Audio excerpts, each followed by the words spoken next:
মন্দিরে পুজো দিতে যাওয়ার সময় মধ্যবয়সী মহিলার গলা থেকে ছিনতাই করা হলো সোনার হার। ঘটনা ঘিরে চাঞ্চল্য ফুলবাগানে। রোজকার মতোই বৃহস্পতিবার সকাল 6:30 নাগাদ ফুলবাগানের একটি মন্দিরে পুজো দিতে যাচ্ছিলেন মানিকতলা মেইন রোডের বাসিন্দা পদ্মা জৈন। অভিযোগ, মন্দির থেকে 100 মিটার দূরে তাঁকে পেছন থেকে ধাক্কা মারে এক যুবক। এর ফলে রাস্তায় পড়ে যান 48 বছর বয়সী পদ্মা জৈন। সেই সুযোগে তার গলা থেকে সোনার হার ছিনতাই করে পালায় ওই দুষ্কৃতী। ঘটনাস্থলে উপস্থিত কিছু যুবক এবং প্রাতঃভ্রমণকারীরা ধাওয়া করেও তাকে ধরতে পারেননি। পদ্মা জৈনের দাবি, ছিনতাই হওয়া হারের আনুমানিক বাজার দর লক্ষাধিক টাকা।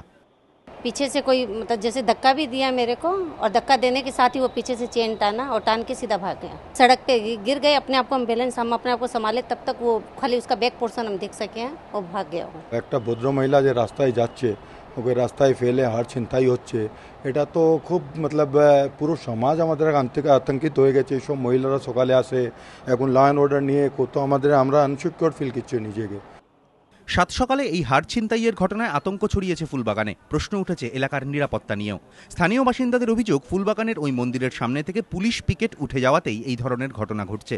ফুলবাগান থানার পুলিশ ছিনতাইয়ের তদন্ত শুরু করলেও এখনো পর্যন্ত কাউকে গ্রেফতার করা যায়নি। প্রকাশ সিংহ, এবিপি আনন্দ, কলকাতা।